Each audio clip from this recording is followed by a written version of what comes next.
bom dia, uma boa semana para nós.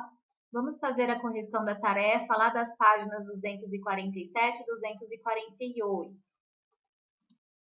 Leia o mito a seguir. Mesmo sendo casado com uma excelente cozinheira, a Nancy vivia ciscando a comida feita pelas cozinheiras da vizinhança. Andava aqui e ali e sempre achava um jeito de experimentar outros temperos. Certa feita, ela passou pela casa de Dona Coelho, elogiando. Que cheiro bom é esse, Dona Coelho? Está fazendo um guisado? Sim, e ele está quase pronto. Quer esperar? A Nancy sabia que, se ficasse, acabaria tendo que ajudar em alguma coisa. Ele queria experimentar o prato, mas sem trabalho algum. Desculpe, mas tenho muito o que fazer ainda hoje. É uma pena. É mesmo uma pena. E se eu tecesse um fio e o deixasse amarradinho aqui nesta mesa? Quando o guisado ficasse pronto, a senhora poderia puxar o fio e eu saberia que é hora de voltar. Que tal? Dona Coelho achou uma ótima ideia e concordou em avisar o amigo. E assim foi a manhã toda. Ele elogiou o feijão da senhora Tropeira, as batatas da senhora Corça e as bananas na caçarola do senhor Macaco. Por todo lugar que passava, fazia o mesmo combinado.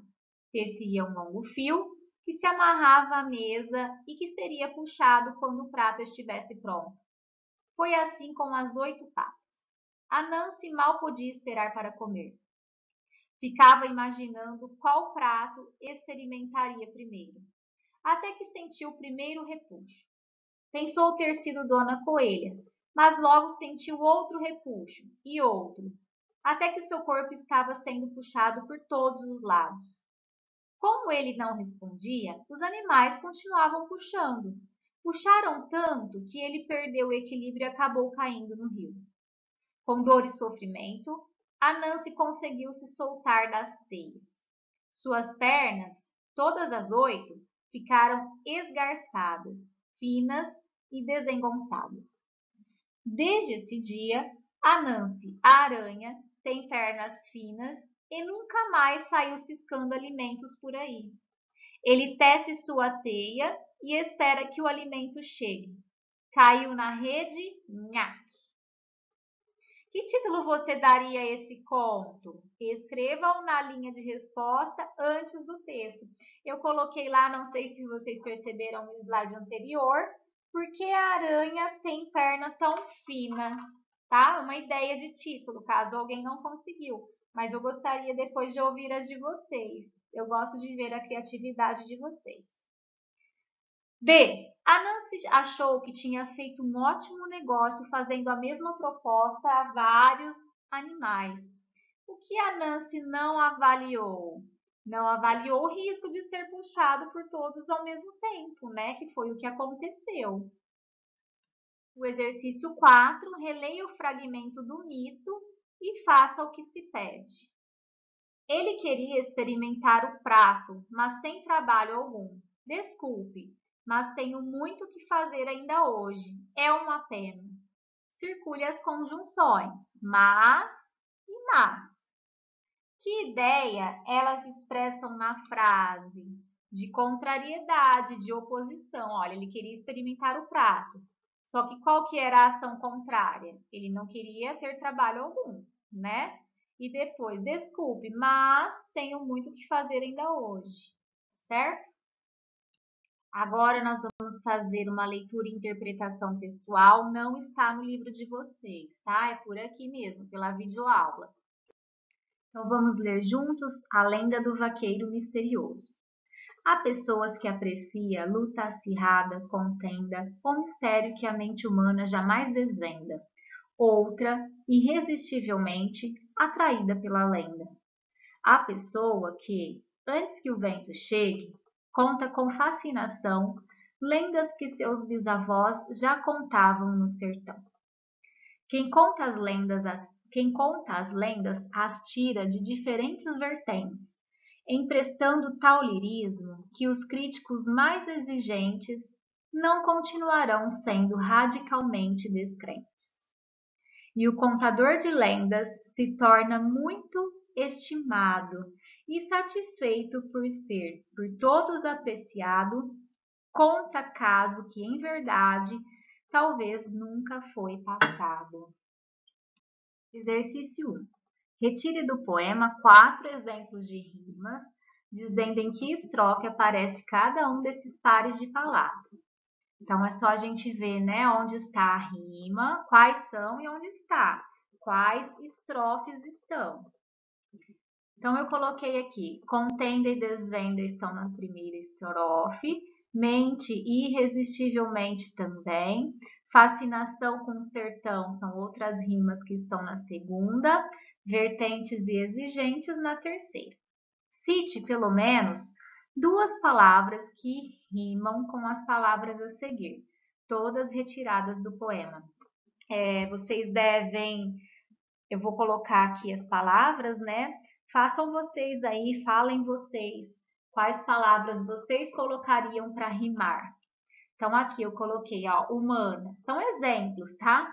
Plana, cana, semana, urbana, tem N outras, né? Quais vocês colocariam para rimar com humana? Mistério, sério, minério, hemisfério, império. Quais vocês colocariam daí? Quem? Vem, vintém, também, convém. Contador, apontador, aviador, aparador, planador. Satisfeito, perfeito, feito, prefeito, respeito, suspeito, né? Dentre tantas outras. E vocês colocariam algumas palavras diferentes para rimar com essas? Além das rimas, existem outras maneiras de brincar com os sons em um poema ou um texto. Levando isso em consideração, responda aos itens. Quais palavras se repetem no início de 2 estrofes do poema? Voltem lá no poema e vejam quais palavras se repetem. A pessoa, né? No primeiro e no segundo se repete a pessoa. Letra B. Quais sons se repetem no primeiro verso do poema? De P e S. E quais sons se repetem em de diferentes vertentes? Dos sons de, T e em. Ó, diferentes vertentes. Para você, as rimas são obrigatórias em um poema? Por quê? Nós já estudamos isso, né? Mas para você, elas são obrigatórias? Deve existir obrigatoriamente rimas em um poema? 5. A palavra estimado, que aparece na 4ª estrofe, tem seu sentido explicado no próprio poema. Que sentido é esse? É o sentido de ser por todos estimado, né? Aqui a número 6 é uma atividade legal para vocês fazerem agora aí no caderno de português, tá? Então, peguem o caderno, que é essa atividade que vocês vão fazer agora. As xilogravuras que costumam ilustrar poemas de cordel são imagens geralmente em preto e branco, com traços simples, como as que são mostradas a seguir. Eu quero lembrar vocês que a literatura de cordel, né, o poema de cordel, é uma manifestação literária da cultura popular, mais precisamente lá do interior do Nordeste, tá?